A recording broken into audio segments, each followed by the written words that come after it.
Hello friends, welcome YouTube channel में आप का स्वागत है। फिर से हम एक नई वीडियो के साथ आज के हैं अपडेट वीडियो के साथ आज के हैं। आज की जो वीडियो होगी बहुत इंटरेस्टिंग और शानदार अपडेट के बारे में जो जानकारी है वो आप सभी को मैं यहाँ पर देने वाला हूँ। आज हम बात करने वाले हैं परमानेंट आपकी जो नर्सिंग ऑफिसर की वैकेंसी या स्टाफ नर्स की पोस्ट है उसके बारे में यहाँ पर डिस्कस करेंगे। सबसे इंपॉर्टेंट चीज मैं आपको बता दूं, परमानेंट आपकी क्या रहने वाली है, यहाँ पर भर्ती होने वाली है, यानी कि आपकी कॉन्ट्रैक्ट भर्ती आपको यहाँ पर नहीं देखने को मिलेगी। परमानेंट आपकी यहाँ पर वैकेंसी रहने वाली है। आपको लेवल 7 के हिसाब से यहाँ पर जो सैलरी है वो दी जाएगी। तो यानी कि लेवल 7 के हिसाब से सैलरी प्लस इसके अंदर आपके टीए जुड़ेंगे, डीए जुड़ेंगे, सारे आपके जो एचआर है वो अनाउंस है, जितनी भी सारी चीजें जुड़कर आपकी जो सैलरी लगभग आपकी 70,000 से लेकर 75,000 के बीच में आपकी यहाँ पर जो सैलरी है वो रहने वाली है। तो ये आपके लिए सबसे बड़ी और इंपॉर्टेंट चीज यहाँ पर देखने को मिल जाएगी। तो वैकेंसीज के बारे में कंप्लीटली जो इन्फॉर्मेशन है वो आप सभी को मैं प्रोवाइड करवाने वाला हूँ। तो जो भी मेरे प्यारे साथी इस चैनल के साथ नया जुड़ा है वो चैनल को सब्सक्राइब कर लीजिएगा, जिससे आपको टाइम से सारी अपडेट ऐसे ही मिलती रहेंगी। यहाँ पर देख लीजिएगा आपको एडवर्टाइजमेंट आपका यहाँ पर कब रिलीज किया गया है। तो 12 अप्रैल को आपका जो एडवर्टाइजमेंट है वो यहाँ पर रिलीज किया गया है। ग्रुप बी की आपकी जो पोस्ट है वो यहाँ पर रहने वाली है। ठीक है, सबसे पहले हम बात कर लेते हैं कि आप कब तक इस वैकेंसी को अप्लाई कर सकते हैं, या जो पोर्टल है वो आपका कब तक खुलने वाला है। तो 13 मई तक आप इस वैकेंसी को क्या कर सकते हैं, अप्लाई कर सकते हैं।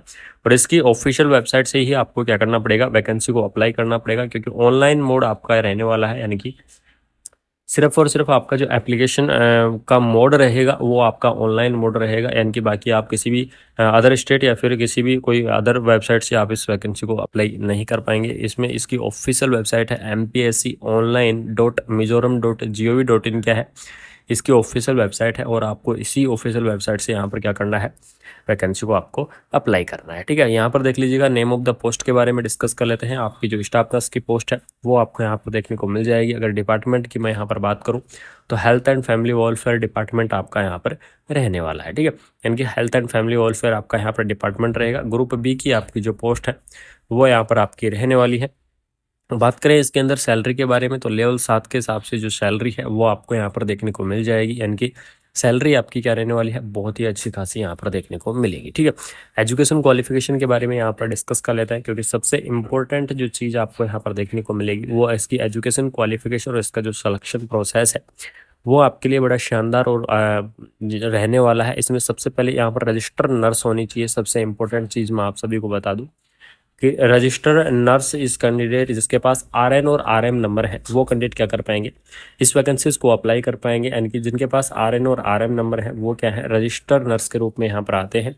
ठीक है, उसके बाद में यहाँ पर हम देख लेते हैं कुछ डिसक्वालीफाई कैंडिडेटों के बारे में भी डिस्कस करेंगे। एज लिमिट के बारे में अगर मैं यहाँ पर बता दूं तो आपकी 18 ईयर यहाँ पर क्या मानी गई है, मिनिमम आपकी जो एज लिमिट है वो आपको देखने को मिलेगी। यानी कि कम से कम 18 ईयर से लेकर आपको 35 ईयर तक के जो कैंडिडेट है वो इस वैकेंसीज को अप्लाई कर सकते हैं। यानी कि 18 से 35 ईयर इसकी क्या रहेगी, आपकी एज लिमिट ही आपको यहाँ पर देखने को मिलेगी। ठीक है, अब इसकी जो ये इसका एडवर्टाइजमेंट है ये एमपीएससी की जो ऑफिशियल वेबसाइट है वहाँ पर आपको देखने को मिल जाएगा। बाकी मैंने आपको इस वैकेंसी के बारे में सारी जानकारी मैं देने वाला हूँ। डेट के बारे में मैंने आपको बता दिया है, वैकेंसी के बारे में मैंने आपको बता दिया है।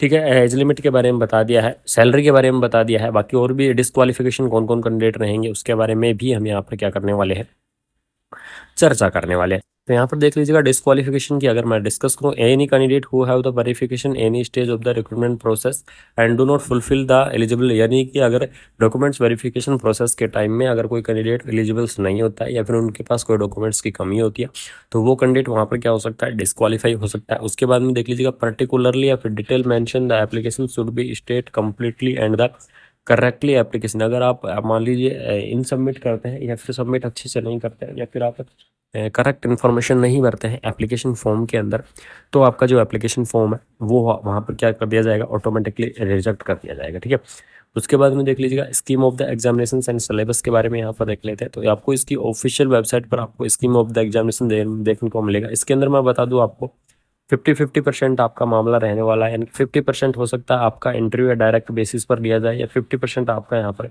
जो एग्ज़ाम है वो भी हो सकता है। ठीक है, तो ये यहाँ पर अभी फिक्स नहीं है, जल्द ही आपका यहाँ पर फिक्स हो जाएगा कि आपका जो एग्ज़ाम करवाया जाएगा या फिर आपका इंटरव्यू बेसिस पर आपकी यहाँ पर जो वैकेंसी है वो आपकी होने वाली है। अगर किसी कैंडिडेट को फिर भी अगर कोई इंक्वायरी चाहिए, अगर फिर भी कोई चीज़ आप पूछना चाहते हैं तो यहाँ पर देख लीजिएगा एमपीएससी की जो हेल्पलाइन नंबर है वो यहाँ पर आपको दिए गए हैं। इस हेल्पलाइन नंबर पर आप कॉल कर सकते हैं। 10 AM से लेकर एंड 4:30 तक आप क्या कर सकते हैं, कॉल कर सकते हैं और वहाँ आप पूछ सकते हैं अगर आपको कोई जानकारी चाहिए।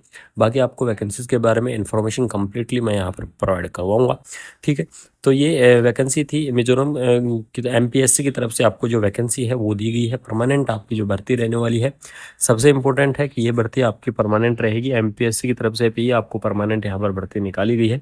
बाकी आपको सभी को पता है कि इस चैनल के माध्यम से आपको ऑल ओवर इंडिया की नर्सिंग की जितनी भी अपडेट है वो आपको यहाँ पर टाइम से मिलती है, रेगुलरली मिलती है। जितनी पूरी कोशिश होती है आपको मैं सबसे पहले यहाँ पर वैकेंसी प्रोवाइड करवाने की कोशिश करता हूँ। अगर ये चैनल की वीडियो अच्छी लगती है, अगर इन्फॉर्मेशन आपको अच्छी लगती है, जेन्युइन इन्फॉर्मेशन होती है, तो आप चैनल को सब्सक्राइब करके बेल आइकन को ऑन कर लीजिएगा, जिससे आपको टाइम से सारी अपडेट यहाँ पर मिलती रहेगी। साथ ही साथ जो मेरे प्यारे साथी इस चैनल से नए जुड़े हैं वो चैनल को सब्सक्राइब करके वीडियो को अपने फ्रेंड सर्कल के अंदर ज़्यादा से ज़्यादा शेयर कर दें, जिसके सभी को पता चल सके कि क्या अपडेट आ रही है नर्सिंग फील्ड के अंदर। ऑल ओवर इंडिया की जितनी भी अपडेट है आपको मैं सारी इस चैनल के माध्यम से यहाँ पर देता रहता हूँ। तो ये आपकी परमानेंट वैकेंसीज थी। अगर वीडियो अच्छी लगी तो इस वीडियो को शेयर ज़रूर करिएगा। जय हिंद।